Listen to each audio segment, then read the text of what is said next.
Yo et Corbac, là tout de suite, je voudrais parler de polysémie. Donc polysémie, ça veut dire c'est un même mot peut avoir plusieurs sens différents suivant le contexte dans lequel on l'emploie.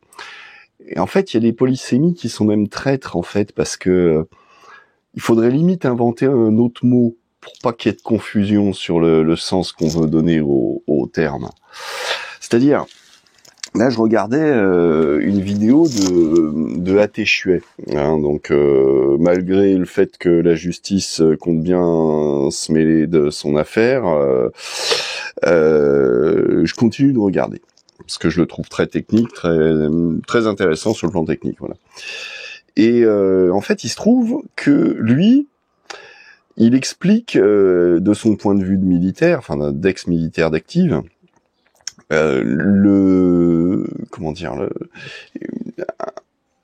un concept concernant l'aviation en particulier, puisque c'est vraiment centré sur le côté aviation, mais que j'avais déjà relevé moi dans la série NCIS. Quand je disais que Gibbs, il a une façon que je trouve très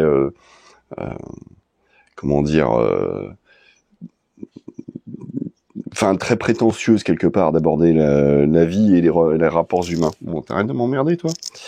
Et en fait, il se trouve que donc j'avais relevé ce côté à dire qu'on doit pas présenter ses excuses, que c'est un signe de faiblesse, que machin. Et en fait, là donc dans l'émission d'AT, il parle de quelque chose d'un peu similaire, et en fait je pense que ça vient plus ou moins du même endroit, de l'armée américaine en l'occurrence, mais je vais rentrer dans le détail. Donc lui il parlait, donc c'était concernant l'attaque des bombardiers russes par des drones ukrainiens sur des différentes bases à travers la Russie, là, qui a eu lieu il y a pas longtemps, là, il y a quelques semaines. Et en fait, il y a un truc, lui, qui dit, c'est alors parce que il y en a qui vont chercher des excuses aux Russes. Pourquoi est-ce que ils se sont fait avoir, c'est normal parce que ils avaient respecté tel traité sur le fait que normalement tout ce qui est armement stratégique doit pas être planqué pour avoir une certaine transparence vis-à-vis du reste du monde, et donc éviter une prolifération des armements. Ok. Et donc, disant que ils ont été victimes de leur respect de ce traité, donc le New Start, je crois, il disait. Voilà. Et donc il rajoutait à ça que dans ses conférences et puis ses cours qu'il donne et ce qu'il a appris de l'armée, c'est que il faut pas se chercher des excuses parce que ça, il disait qu'il faut pas s'excuser. Faut pas s'excuser d'avoir arrêtez de m'emmerder, vous, d'avoir commis des erreurs parce que ça n'aide pas à avancer, en gros. Je sais plus les mots qu'il employait exactement, mais voilà. Sauf que nous, dans la vie de tous les jours, on n'est pas dans l'armée, hein. Il y a s'excuser et s'excuser. Et justement, donc lui, il citait à très juste titre 2-3 personnes comme ça. Donc il disait Benjamin Franklin, qui donc le président américain et inventeur du parafoudre notamment, qui disait que des excuses, les gens peuvent être doués à présenter des excuses, ou à trouver des excuses, ou à trouver des solutions, mais pas aux deux. Enfin voilà, bon. Il y avait Schwarzy qui disait un truc un peu similaire, et il citait par contre Ford, le président de la société Ford, en son temps, hein, celui qui a lancé les automobiles Ford, qui lui disait un truc qui est assez proche en fait d'une des réflexions que je vous avais faites une fois en vidéo, qui est que plutôt que de chercher, lui il disait, plutôt que de chercher un coupable, concentrez-vous plutôt sur trouver une solution au problème. Et voilà, c'est plus dans ce sens-là, je crois, qu'il faut comprendre cette histoire d'excuses, dans ce cadre-là, dans le cadre d'une volonté de s'améliorer.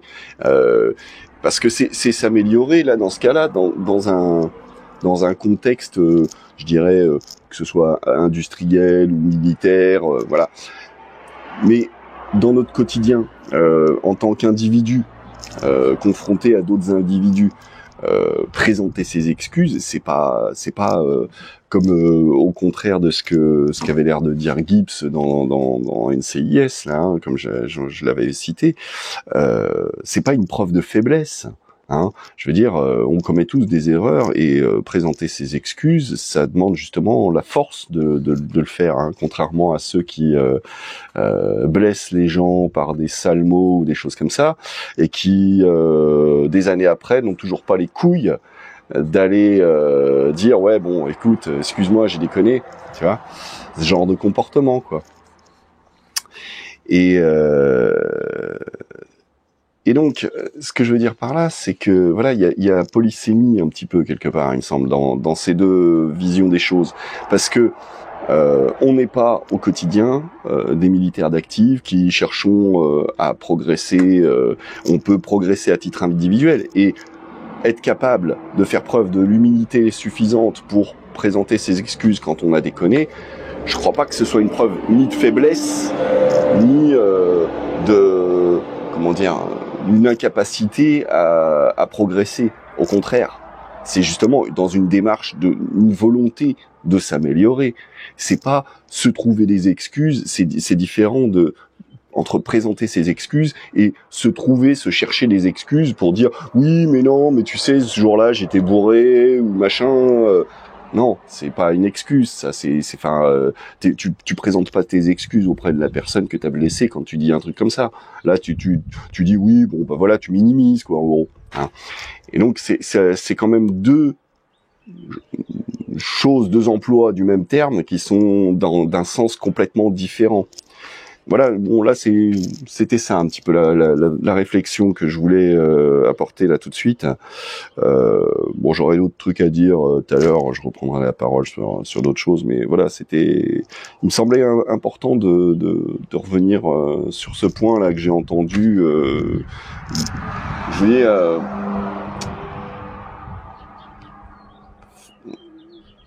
bref, moi je m'arrête là, de toute façon. Bon, vous avez vu l'idée, quoi, hein, c'est ça. Allez, tu en veux plus. Yuri Corbac, oui, au fait, j'ai oublié de préciser dans la vidéo que j'ai enregistrée tout à l'heure, là, oui, je vais faire un petit montage, bon, bref, vous avez l'habitude. Non, j'ai oublié de préciser, entre le retour à la maison, le retour à la vie normale et enfin voilà, le fait que je doive pas me priver de manger, mais enfin voilà, revenir à un rythme un petit peu plus tranquillou. C'était pas le bon moment pour m'arrêter de fumer. J'ai racheté un paquet ce matin et du CBD parce que bon voilà, non, en plus je sais pas pourquoi ce matin, voilà, je sentais, déjà hier soir, je sentais que l'angoisse montait en moi, j'aimais pas ça, donc bon, je me suis dit je vais limiter les frais là tout de suite, je vais attendre un petit peu avant de m'arrêter, donc je me suis racheté un paquet de tabac, voilà, c'est pour ça. Bon, bref, mais c'était pas pour ça que je voulais reprendre la parole là tout de suite. Je voulais, et justement par rapport à cette histoire de morale, je vais reprendre, je vais vous lire un commentaire qui m'a été fait là tout à l'heure sur la chaîne et que j'ai trouvé très pertinent et très juste, mais en fait pas tout à fait correspondant à la situation. Et en fait, merci à toi. Donc c'est Rolt Bourlan. Voilà. Merci, j'ai bien aimé ton commentaire, d'ailleurs je te l'ai mentionné. Et je l'ai trouvé inspirant, justement, ça m'a permis voilà, de mettre le doigt sur un aspect que j'ai peut-être pas bien détaillé dans la vidéo. Voilà. Donc la vidéo en question, c'était savoir se remettre en question, mais pas de trop. Voilà. Et donc il me dit à 36 minutes 42, tu dis ça m'a fait descendre de mon petit nuage, et après tu rajoutes c'était décevant et pas cool. Oui, c'est vrai, mais d'un certain côté, on peut le voir comme quelque chose de bénéfique qui te fait redescendre sur terre et la réalité de qui tu es, ce que sont les autres et de la réalité des relations humaines, ni tout blanc ni tout noir comme tu dis au début de ta vidéo. C'est un bon enseignement sur une voie spirituelle d'un pèlerin, me semble-t-il. Et je suis vraiment assez d'accord avec ça en vrai. Mais en fait, c'est pas tout à fait vrai. Enfin, c'est pas tout à fait correspondant à ce que j'avais en tête en disant les choses. Disons que moi, voilà ce que je lui réponds. Je n'ai jamais perdu de vue ce qu'est la nature humaine dans tout ce qu'elle a de bon et de mauvais à la fois. Et je compléterai ma réponse en disant que justement, nombre de fois où en chemin je me suis énervé plus que j'aurais voulu. Enfin voilà, bon, c'est pas parce que j'étais dans mon optimisme et cette espèce d'élan dont je parlais positif en plein voilà mon périple, tout ça, c'est pas pour autant que j'en ai oublié la réalité des choses, hein, voilà, je suis pas quand même, mais bref, ma formulation n'était peut-être pas des plus judicieuses. Ce que je voulais exprimer, et c'est ça qui est important là, c'est surtout ce sentiment ressenti sur le coup, un peu comme si on disait à un mec qui réapprend à marcher après un accident, à qui on dirait que bon, faut pas t'emballer, hein, tu feras pas de marathon, hein. Non, oui, c'est bien, oui, oh, ça va, ouais, tu remarches, ok, c'est cool. Bon, tu veux une médaille? Voilà. Vous voyez un petit peu, moi c'est comme ça un petit peu que j'ai ressenti. Alors, bien sûr que ils savaient pas forcément tous les gens sur place ce que les marasmes dans lesquels je vis quotidiennement, tout ça, que là j'étais sur une lancée un peu positive et que ils avaient pas conscience. Et comme je vous ai dit, hein, mon pote, je l'accable pas un instant pour m'avoir dit ce qu'il a dit. Je pense pas qu'il avait la moindre intention de me blesser en disant ça, de me rabaisser ou je ne sais quoi. C'est pas du tout la question, hein. Donc non, voilà, qu'on soit clair. Mais bon, moi sur le coup, voilà, c'est ce que j'ai ressenti. C'est comme ça que je me suis senti tiré vers le bas. Je le dis plus tard. Certes, donc voilà, quelqu'un à qui on dirait de pas s'emballer. Certes, cela en galvanisera certains au mental d'acier qui se feront un devoir personnel de prouver que les autres ont tort. Mais lorsque c'est le moral qui est affecté, lorsque précisément on est dans le doute et l'excès de remise en question, on a besoin d'encouragement à continuer sur le chemin de la confiance en soi et non de quelqu'un qui vous tire vers le bas, vers un bas plus terre à terre et quelque part cynique. Cela me semble être comme tirer sur une ambulance. Donc voilà, oui, c'est ce côté. Bon, comme je dis, je pense pas que ce soit vraiment dans une volonté de rabaisser l'autre ou quoi qu'on m'a dit ça. Mais il y a cette espèce de ressenti un peu comme vous savez ces gens qui comment dire qui peuvent un peu comme quelqu'un qui est en train de se noyer. Vaut mieux le noyer complètement et le ramener à la berge plutôt que d'essayer de le ramener à la berge et que c'est lui qui va te noyer parce que il est en panique et qui va essayer de se sauver en te marchant dessus si besoin. Parce que justement, je crois que là, sur le plan psychologique, il y a quelque chose de ça aussi. Quand quelqu'un va trop bien quelque part, soit il a le moral d'acier et il est capable de porter les autres malgré eux, soit les autres vont avoir tendance à vouloir oui mais non mais te fais pas trop remarquer, redescends un petit peu, viens avec nous là en bas là on n'est pas bien mais c'est pas grave, tu seras comme nous. Vous voyez un petit peu ce que je veux dire? Donc vraiment c'était ça que je voulais exprimer dans cette vidéo donc du coup Rouault, je te remercie pour ce commentaire qui m'a inspiré une réponse plus précise et judicieuse, je pense. Voilà. Non, ben là, sinon il y avait, alors ça c'était un des points que je voulais aborder. Là en fait, je reviens aussi sur la vidéo d'hier concernant la réactualité, enfin la réaction aux actualités. Voilà, réactu, je l'avais appelé. Non, d'ailleurs, c'est celle d'hier. C'est le short d'hier ou c'est la vidéo de ce matin? Non, ça doit être le short d'hier, je crois, justement.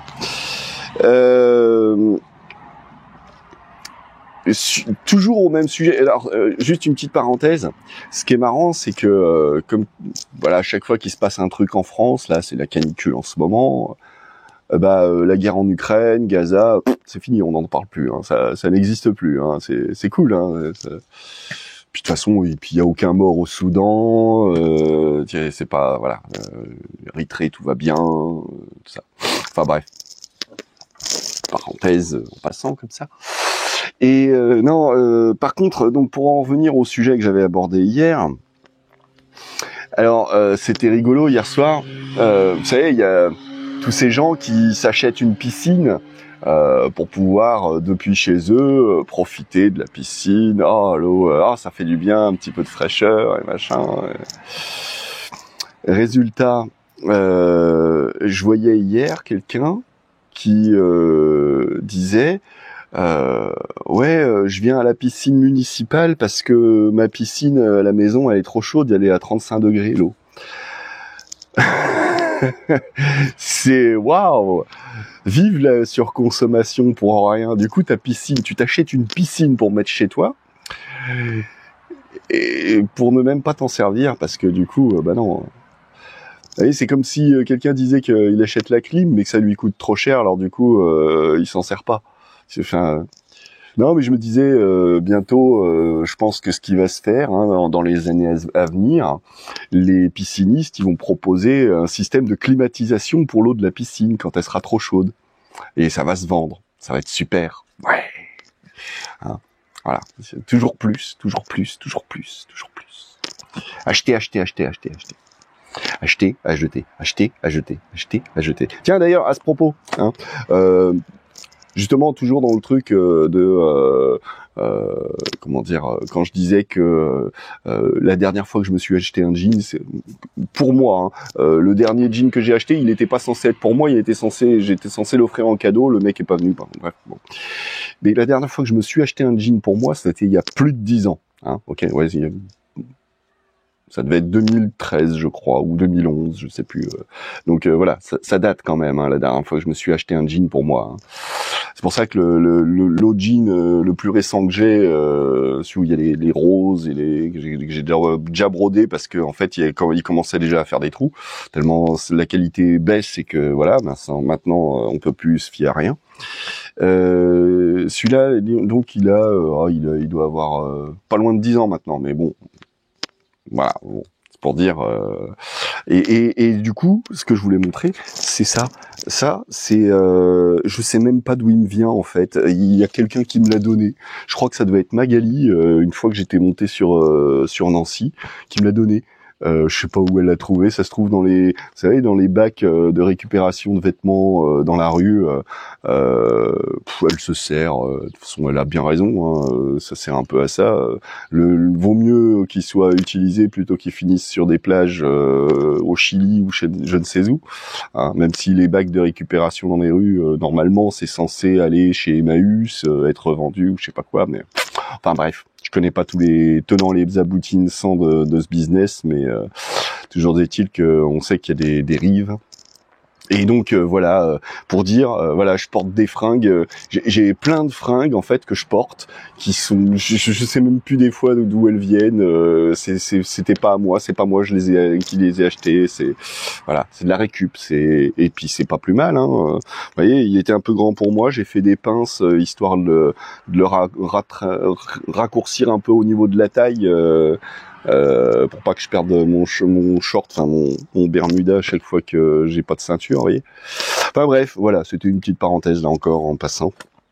Donc il y avait cette histoire de piscine trop chaude, c'est cool. Je dis, le coup de la clim pour piscine, ça va arriver bientôt, ça. Je devrais peut-être le breveter. Putain, je suis con. Ah oui, au fait, toujours au rayon canicule, comme quoi on se fait vraiment bien caniculer. Hein. Je vous ai dit, tout ça, c'est vraiment, il y a beaucoup de communication politique pour dire, eh, vous avez vu les gars, on fait quelque chose. Hein. Au rayon, on fait quelque chose. Il y a le truc, donc comme je vous disais hier, de faire fermer les crèches. Hein, parce que ah oui, disons, on prend soin des enfants. Regardez, on fait fermer les crèches, tout ça. Ils font pareil avec les EHPAD, vous croyez? Les petits vieux, ah non, mais on les renvoie dans leur famille ou. Vous voyez, c'est pas cohérent, hein. Si vraiment le fait d'être à la crèche c'est dangereux. Alors pourquoi est-ce que aux EHPAD non ça va, c'est pas dangereux? Non mais ça va, c'est les petits vieux, ils peuvent crever, on en a rien à foutre. Oui.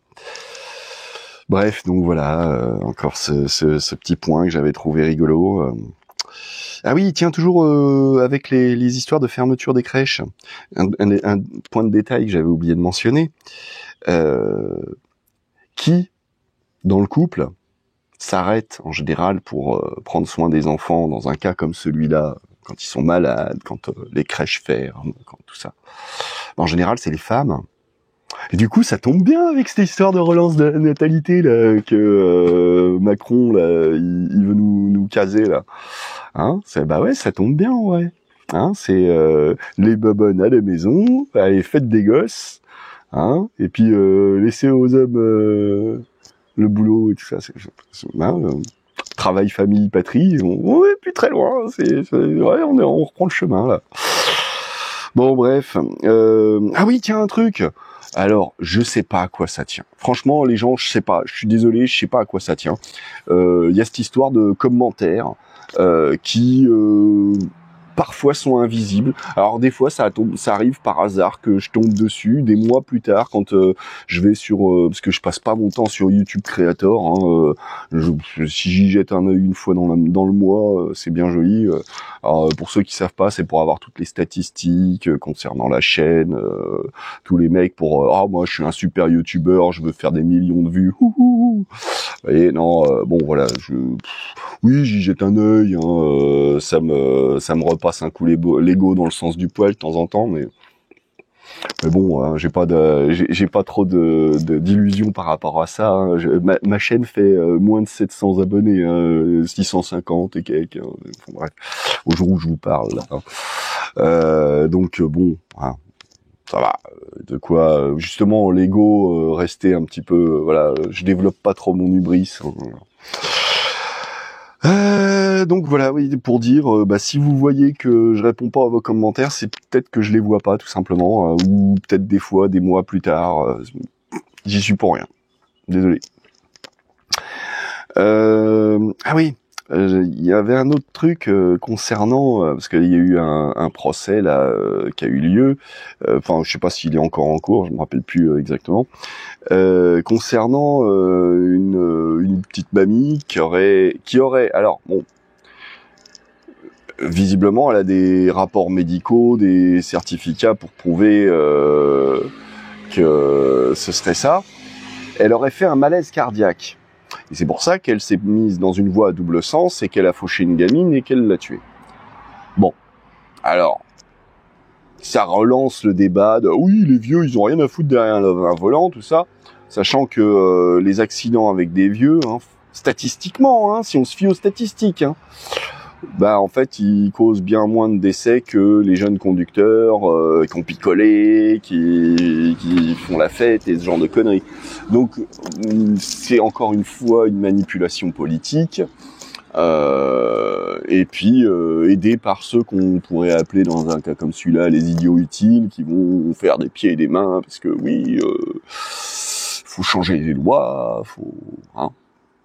Et mais alors donc là il y avait donc ça devait être la mère de la gamine. Alors on peut pas lui en vouloir terriblement à cause de ça, hein, c'est normal. Elle est encore sous le choc, elle est encore traumatisée par l'épreuve en question parce que faut se mettre à sa place aussi. Hein. Mais là le problème c'est que justement quand on est dans un état comme celui-là, dans un état émotionnel comme celui-là, on peut pas être rationnel dans ses décisions et dans ses prises de position et compagnie. Et justement, elle disait que oui, mais alors du coup, si elle avait des problèmes cardiaques, tout ça, elle aurait dû, ou c'était peut-être son avocat ou une avocate, c'était un avocat qui disait ça, enfin qui disait que prenant la parole pour sa cliente, disait que oui, mais alors dans ce cas-là, si elle avait des soucis de santé, elle aurait dû savoir s'arrêter d'elle-même. Donc, alors un petit jeune de 20 ans qui a des problèmes cardiaques, tu vas lui dire non, bah non, tu conduiras jamais de ta vie, connard, parce que t'as des problèmes cardiaques. Vous savez, il y a cette notion que je rappelle souvent, les accidents, ça arrive, bordel. C'est dramatique, ça fait chier, mais c'est un accident. Faut pas confondre un accident avec un homicide volontaire. Et justement là, il y a, par rapport au délit routier là, ils veulent changer alors ils ont changé la dénomination. Bon, alors ils ont pas alourdi les peines qui étaient déjà quand même costauds. Mais c'est encore une fois de la pignole politique. C'est juste pour faire blabla. Pour faire style, vous avez vu, les gens ont fait quelque chose, hein. Wouhou, on n'est pas des inutiles qui servent à rien, hein. Vous voyez, c'est encore une fois de la manipulation.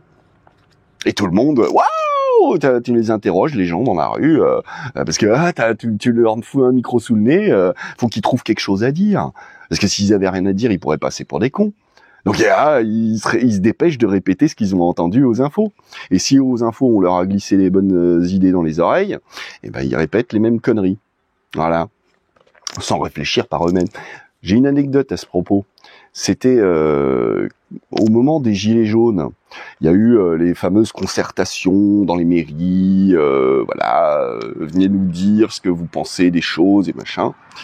Et alors moi j'ai vécu le truc de près. C'est-à-dire que j'y suis allé, moi. Je suis allé participer au débat.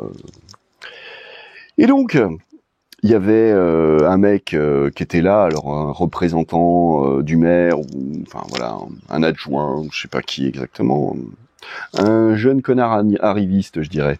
Enfin bref, qui était là, et qui avait la position, je dirais, du médiateur, quoi, de celui qui écoute la brave populace. Allez-y les gueux, présentez-moi vos doléances, hein, vous voyez. Et donc ce mec qui animait le débat, moi j'entendais en fait. Le truc c'est que j'ai pas forcément tout de suite pris la parole. J'ai écouté ce que les gens ils avaient à dire, et puis j'ai pris la parole quand j'avais des choses à dire. Et moi, bon, je m'attendais à entendre des idées nouvelles. Malheureusement, la plupart de ce que les gens ils avaient à dire, c'était ce qu'ils avaient entendu aux infos. Les mêmes revendications. Oui, il y en avait des pas mal, hein. Mais en fait, oui, bon, si ça a été dit aux infos, bon, c'est bien. Ça veut dire que les gens, ça a déjà été dit. On n'aurait pas d'autres choses à dire, des choses nouvelles qui n'ont pas déjà été dites. Hein, non, bah voilà, non, je répète ce que j'ai entendu aux infos parce que bah je veux donner l'impression que j'ai participé, quoi. Mais oui, mais si ça sert à rien, ça sert à rien. Laisse la parole à ceux qui ont des vraies choses à dire. Et donc moi, je prenais la parole. Vous voyez, j'ai exprimé plusieurs idées. Je m'en rappelle plus lesquelles. Je cherchais pas, je me rappelle plus. Ouais, ça remonte quand même à 6 ans maintenant, hein.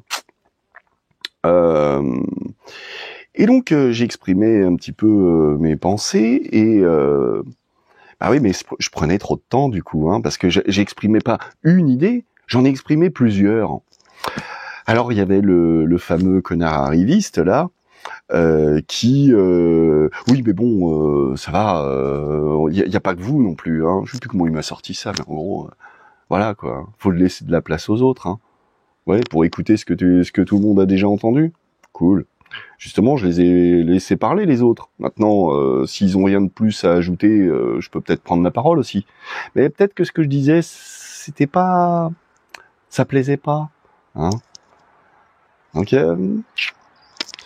enfin voilà. Donc, ouais, petite parenthèse concernant ces histoires de la façon dont dont on s'empresse de dire les mêmes conneries qu'on a déjà entendues, plutôt que de trouver d'autres réponses. Hein. Comme je disais dans la vidéo que j'ai enregistrée tout à l'heure, il y a le côté, d'un côté, mais ça je crois que je l'avais déjà exprimé dans une vidéo,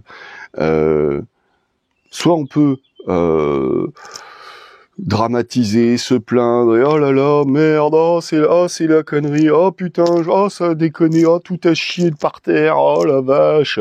Ou justement, si ça a chié par terre, tu prends du PQ, t'essuies. Voilà. Chercher des solutions plutôt que de trouver des responsables. Oh mais comment ça se fait, c'est la poêle elle a cassé, mais pourquoi la poêle elle a cassé? Non, mais on s'en fout, dépêche-toi d'essuyer avant que ça brûle le lino. Vous voyez ce que je veux dire? C'est chercher des solutions concrètes plutôt que de perdre son temps à chercher un coupable ou se trouver des oh mais c'est pas de ma faute, oui non mais je m'en fous, c'est pas la question.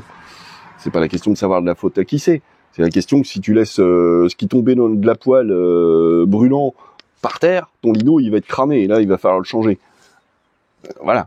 Donc, concret, je veux dire pragmatique quoi. Des fois, je parlais de l'émotionnel, que c'était l'émotion est mauvaise conseillère, voilà. Hein, sous le coup de l'émotion, on fait brûler des sorcières ou on décapite des gens sur la guillotine, vous voyez, sous le coup de l'émotion. On réclame les pendaisons par les couilles de ce salopard. Oh merde, putain, en fait c'était une erreur judiciaire. Oups. Vous voyez, l'affaire Calas, pour ceux qui aiment l'histoire, cherchez dans Wikipédia l'affaire Calas. C'était très intéressant. Enfin bref. Bon, j'arrête sur cette parenthèse-là. Ah oui, tiens, encore un dernier truc, un dernier point. Alors, là, pour les histoires de fraude aux arrêts maladie, et là encore, je soupçonne vraiment une volonté à la fois de dilapider l'argent public pour dire ah bah il y a plus de sous, regardez les gens, on peut plus, hein, allez, il faut aller au boulot, hein, vous voyez, et en même temps donc ce qui donne potentiellement lieu peut-être à des petits pots de vin ou des petits arrangements entre amis. Tu vois, oh tiens ton imprimerie, tiens tu vois je vais lui donner du boulot, on s'arrangera plus tard. Pour résoudre cette histoire d'arrêt maladie frauduleux, hein, comme si ça représentait des milliards dans l'année. C'est pas vrai, hein. C'est toujours pointer du doigt des miettes pour faire oublier les lingots qui se barrent en Suisse, hein.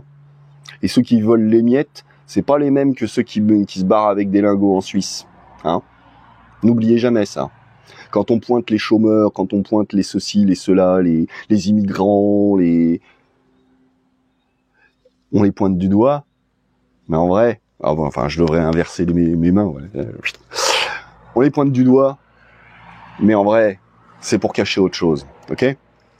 N'oubliez jamais ça. On vous manipule, les gens.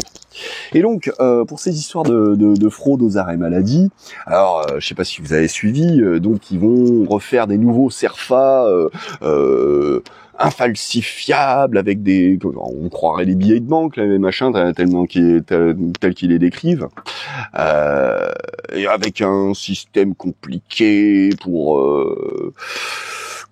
encore une fois faire perdre du temps peut-être bien aux médecins et à la sécu et tout ça, encore une fois dilapider du pognon, hein,